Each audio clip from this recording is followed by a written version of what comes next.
You're watching the Seafood News Weekly video. This video is sponsored by Urner Barry's Global Protein Summit, the premier event for buyers and sellers in the protein space. Taking place October 17th through the 19th, the Global Protein Summit will provide attendees an opportunity to network with industry peers and equip them with the tools needed to overcome market disruptions. With a packed agenda featuring experts from throughout the protein supply chain, delegates will gain invaluable insight into topics like transportation costs, labor issues, changes in consumer trends, and more. Register today at urnerberry.com/Global Protein Summit. I'm Seafood News Managing Editor Amanda Buckle. And I'm Seafood News Staff Writer Ryan Doyle. Australia-based salmon farmer Tassal Group rejected a $721 million acquisition bid from Canada's Cook Inc. on June 27th. Tassal said its board of directors evaluated the proposal and determined that it is not in the best interest of the shareholders. The company also stated it would not engage with Cook regarding the proposal.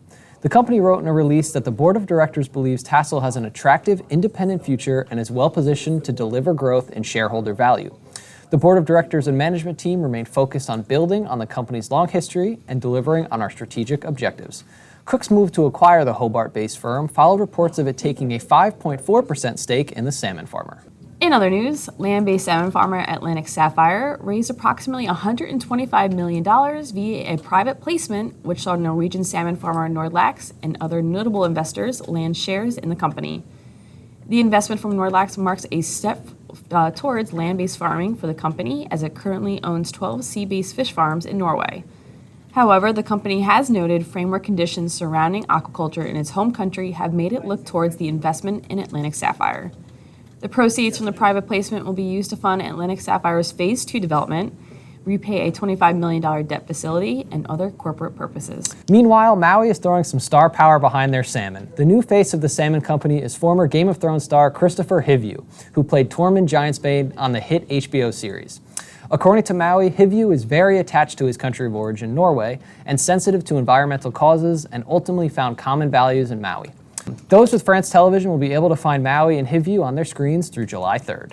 And finally, Marina Malakapoy and Douglas Impagliazzo are a married couple who live in Odessa, Ukraine, when they're not working for OBI Seafoods in Alaska during the salmon season. When Russia invaded Ukraine in February 2022, the couple evacuated their home and relocated to Moldova.